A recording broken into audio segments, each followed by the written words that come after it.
तो एक turning point माझ्या कॉलेज लाईफ मध्ये आला की जिथे मला कळलं की नाही, मी परफॉर्मिंग आर्ट्स मध्ये जास्त अग्रेसर गोष्टी करू शकतो. तर कॉलेजमध्ये एक टर्निंग पॉइंट आला. नवीन प्रोजेक्ट केलेला आहे तेव्हा मला वाटतं yeah this is the best project of my life. तसं आता रिसेंटली म्हणलं तर माझी एक फिल्म आली होती आत्ताच फेबमध्येच, पुन्हा एकदा साडेमाडे. ती आत्ता कुठे त्या नवीन सिरीज मधून आणि ते यायला लागलं, पण मला त्याच्यावर जिथे तो एक आउट अँड आउट. नमस्कार, मी तुमची पत्रकार श्वेता चिकणे तुमचं हार्दिक स्वागत करते टेलीचक्कर रिजनल्स मध्ये. आज आपल्या बरोबर गप्पांसाठी बसले आहेत जे ऍक्टर, मॉडेल, डान्सर आहेत. एवढे मल्टी टॅलेंटेड आहेत आणि त्यांना आज आपण भेटणार आहोत, बोलणार आहोत त्यांच्याबरोबर. संकेत पाठक. संकेत, कसे आहात?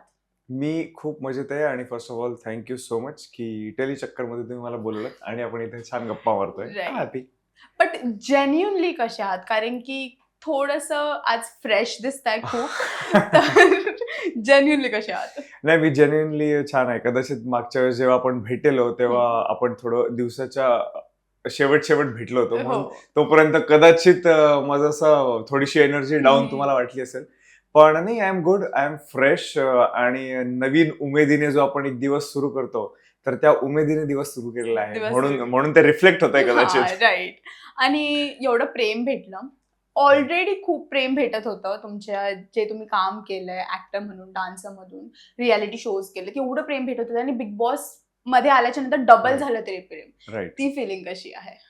ती जसं जे खरं आहे बेसिकली की ते प्रेम मल्टीफोल्ड वाढलंय असं आपण म्हणू शकतो. की आजपर्यंत जे पात्रांवर प्रेम केलं, संकेत पाठक ते पात्र करत होता हे माहिती होतं सगळ्यांना, त्यामुळे खूप प्रेम करायचंय. सगळे कुठे गेले की लोक कौतुक करायचे की आम्ही तुम्हाला बघतो, असं सगळं म्हणायचंय. पण आता ही एक गोष्ट केल्यानंतर, बिग बॉस केल्यानंतर डेफिनेटली ते जे लोक बघत नव्हते ते पण बघायला लागले. कदाचित ते बिग बॉस मध्ये बघितल्यानंतर मग ज्या जुने माझी कामं आहेत ती पण लोकांनी बघितली आणि आता त्याच्यावरही मला कमेंट येत आहे की आम्ही, म्हणजे आता काही लोकांनी छत्रीवाली किंवा दुहेरी म्हणा किंवा लग्नाची बेडी बघायला सुरुवात केली. आणि मग काही मूवीज, आताच रिसेंटली मूवी पण आला, मग त्याच्यावर पण लोकांचे कमेंट्स यायला लागले किंवा मला पर्सनली सांगायला लागलेत लोक.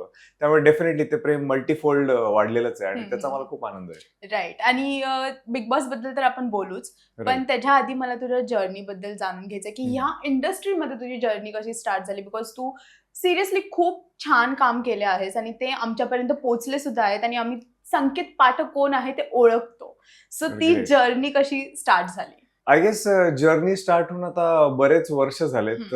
पण आधी मी डान्सिंग करायचो प्रोफेशनली. पण मी dance professional in the sense की आपण म्हणजे रियालिटी शोज पण केलेले आहेत. मी प्रोफेशनली शिकवलं पण आहे मुलांना, म्हणजे as a teacher, as a dance teacher.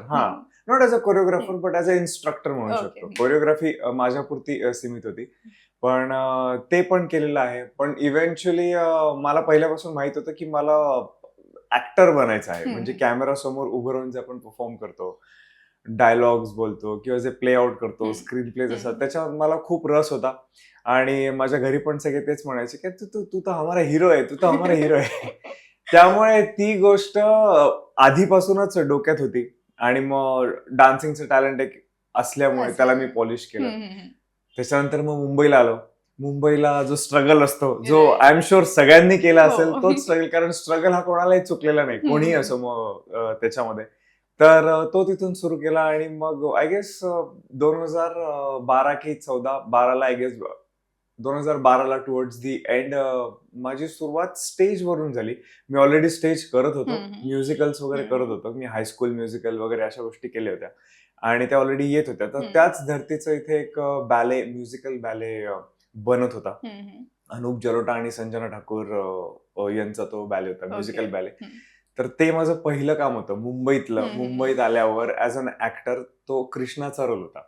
Krishnapriya म्हणून तिथे तो म्युझिकल बॅले तयार होत होता आणि तिथे मी कृष्णाची भूमिका केलेली. तिथून माझा प्रवास मग सुरू झाला. मग त्याच्यानंतर सिरियल्स केल्या मी, ETVवर केल्या, कलर्सवर केल्या, स्टार प्रवाहवर केल्या, अशा मग बरेच. मग तिथून ते जे सुरू झाली गोष्ट, ती आज मी इथे तुमच्या समोर बसलोय आणि आपण बोलतोय. राईट.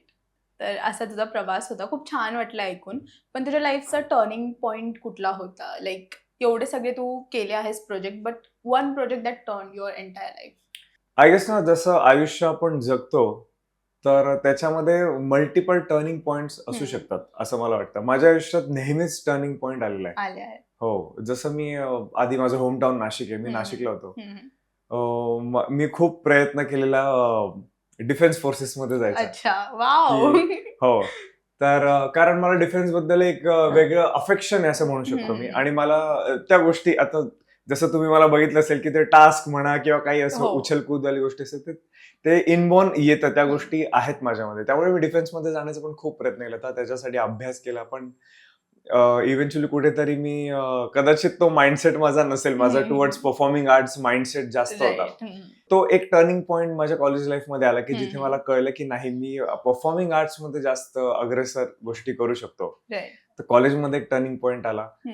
त्याच्यानंतर मला डान्सिंगचं जेव्हा मी मनावर घेतलं तेव्हा मी कम्प्लिटली डान्सिंग मध्ये होतो. तो एक टर्निंग पॉइंट होता आयुष्यातला. डान्सिंग पूर्णपणे स्टॉप करून जेव्हा मी मुंबईला आलो, म्हणजे असं एका दिवसात बंद करून सगळं सांगून आणि प्लॅनिंग करून मी मुंबईला आलो, तो एक टर्निंग पॉइंट होता जिथून मी ऍक्टिंगला सुरुवात केली. मला माझं पहिलं काम मिळणं वॉज माय टर्निंग पॉइंट. तो मेजर टर्निंग पॉइंट असं म्हणू शकतो ऍज अन ऍक्टर. तिथून आजपर्यंत म्हणजे जे वेगवेगळे मी चित्रपट केले किंवा सिरियल्स केल्या, ते सगळेच कुठे ना कुठे आयुष्यात माझ्या टर्निंग पॉइंट होते असं पण म्हणू शकतो. त्यामुळे छोट्या मोठ्या प्रमाणात प्रत्येक गोष्ट ही आयुष्यातली टर्निंग पॉइंटच आहे, हे मी एक्सेप्ट करतो. राईट. आणि कुठला प्रोजेक्ट करून तुला आता पण असं वाटतं की this was the best project of my life? Every project was the best project of my life.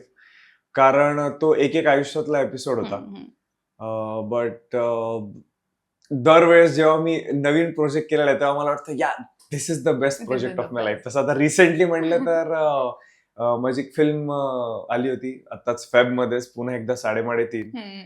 By far that was the best project of my life. कारण हो, त्याच्यामध्ये मी अशोक सराफ, भरत जाधव, मकरंद नासपुरे, सिद्धार्थ जाधव त्यांच्या बरोबर होतो. रिंकू होती माझ्या बरोबर त्याच्यामध्ये. आणि अंकुश चौधरी स्वतः डिरेक्ट करत होते. Sanjay Jadhav, he was the cinematographer. I think this is the best setup ना वन कॅन गेट. तर आतापर्यंतचा बेस्ट प्रोजेक्ट तर मला तोच वाटला, जो माझा रिसेंट प्रोजेक्ट आहे.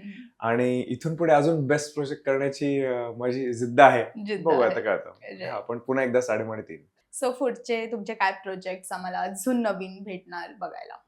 हो, डेफिनेटली. मलाच स्वतःला खूप प्रोजेक्ट्स आणि करायचे. मला एकदम मस्त छान अशी पॅन इंडिया रादर इंटरनॅशनल फॉर्मॅटची फिल्म करायची माझी खूप इच्छा आहे, प्रचंड इच्छा आहे. So working on that. And जर दुसऱ्याकडे कोणाकडे रेडी असेल तर मी तीही करायला तयार आहे. बट मला अशी एक छान सुंदर फिल्म बनवायची आहे. कारण रिसेंटलीच एक फिल्म येऊन गेली, ती पण मला परत एकदा बघायची आहे. तर पुन्हा एकदा 3.5. तर ती मी आतमध्ये जाण्याच्या अगोदरच ती जस्ट रिलीज झाली होती, त्यामुळे मी एकदाच बघितलेली. मला परत एकदा ती फिल्म बघायची आहे. आणि I am more keen on working in any format basically, जिथे मी ऍज अन ऍक्टर मला एक्सप्लोर करता येईल. आणि प्रत्येक गोष्ट म्हणजे जर कुठल्या गोष्टीची कमी नाही तर त्या सगळ्या गोष्टीचा वापर झाला पाहिजे. मग ऍक्शन असो, रोमॅन्स असो, ड्रामा असो, काही असो, त्या सगळ्या गोष्टी मला एक्सप्लोर करायच्या. बकेट लिस्ट असते, बकेट लिस्ट मध्ये 3 नावं यांच्याबरोबर तुम्हाला काम करायचं. म्हणजे as actors, as director, producer. हो, directors I guess one of the best directors बरोबर मी रिसेंटली काम केलं, तर त्यांच्याबरोबर मला परत काम करायला आवडेल, अंकुश सरांबरोबर. आणि कारण खरंच खूप जबरदस्त पद्धतीने, ज्या पद्धतीने मी शूट केलं, कारण अशोक सराफ म्हणजे अशोक मामा जे होते आपले, गिव्हन हिज एज आणि ज्या पद्धतीने ते काम करतात, तर ऍज अन ऍक्टर मला डेफिनेटली त्यांच्याबरोबर परत काम कर, म्हणजे सगळ्यांबरोबर राहतं, पण वेगवेगळ्या प्रोजेक्ट्स मध्ये, म्हणजे मला जास्त प्रोजेक्ट्स करता येतील. अशोक मामांबरोबर एका प्रोजेक्ट मध्ये काम करायला आवडेल. सिद्धू बरोबर मला एक वेगळा थोडंसं ह्युमरस काही स्टाईल मध्ये करायला आवडेल. हो, ऑलरेडी आम्ही, कारण धिंगाणाच्या वेळेस पण आम्ही खूप भेटत असतो, जेव्हा आम्ही टेलिव्हिजनवर काम करतो एकत्र, आणि तो एका वेगळ्या विशिष्ट पद्धतीने होस्ट करतो. पण जेव्हा अशा रोल्स मध्ये त्याच्याबरोबर काम करतो जिथे कॉमिक टायमिंगची गरज आहे, तर तसंही मला करायला आवडेल. आणि सिद्धू बरोबर ऍक्च्युली मला एक फिल्म करायला आवडेल जिथे तो out and out serious villain आहे. विलन. हो, आणि मी त्याचा हिरो असेल. तर अशी एक फिल्म मला सिद्धार्थ बरोबर करायची, सिद्धार्थ जाधव. कारण तो आजपर्यंत आय गेस तशाच रोल्स मध्ये लोकांनी त्याला बघितले, रादर ते एक्सपेक्ट करतात. पण तो सिरियस रोल्स पण जबरदस्त करतो. नाही करतो, पण ते आता कुठे त्या नवीन सिरीज मधून आणि ते यायला लागेल. पण मला त्याच्यावर, जिथे तो एक आउट अँड आउट विलन आहे, एका वेगळाच विलन, विम्झिकल विलन असेल आणि सिरियस असेल, आणि त्या फिल्मचा मी हिरो असेल, अशी एक फिल्म मला करायची आहे त्याच्यावर. आणि डिरेक्टर्स मध्ये आय गेस आता थांबायचं नाही जशी फिल्म होती शिवराज वायचळ, तर त्यांच्याबरोबर एक फिल्म करायची इच्छा आहे. आणि बाकी मग डिरेक्टर्स मध्ये मला सगळ्या डिरेक्टर्स बरोबर काम करायचंय जे आहेत. असं आपण पिक पॉइंट नाही करू शकत, कारण प्रत्येक डिरेक्टरची एक वेगळी छाप असते, एक वेगळी स्टाईल आहे फिल्म मेकिंगची.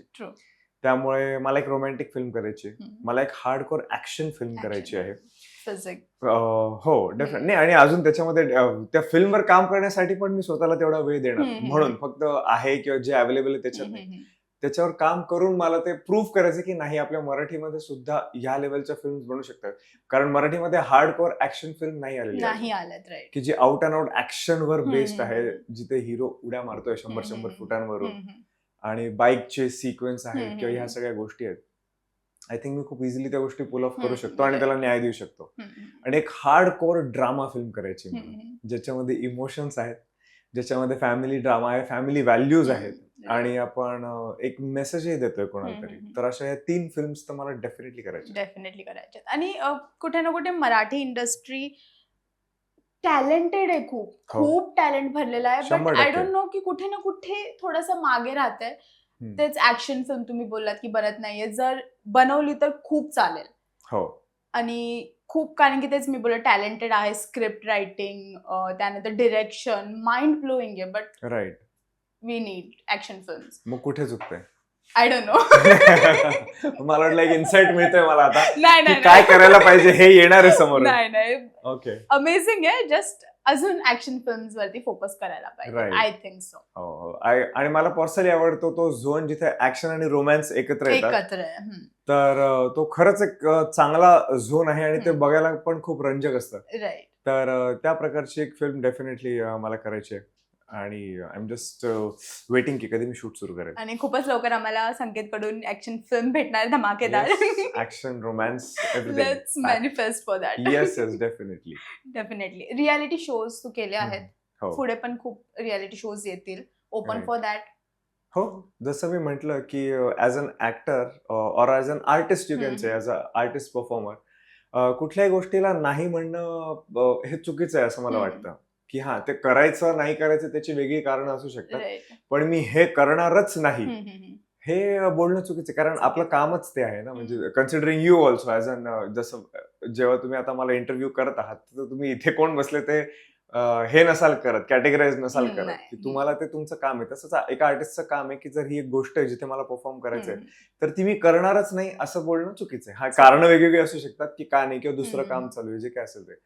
पण I am open for everything. Reality shows, कुठले खतरो के खिलाडी असो, काही असो, करूया. हो, मला होस्टिंग पण करायला खूप आवडेल. ते मी ती एक गोष्ट मी नाही केलेली अजून आउट अँड आउट. म्हणजे मध्ये मध्ये इव्हेंट्स म्हणा किंवा एपिसोड एक तसे होस्ट केलेले आहेत मी.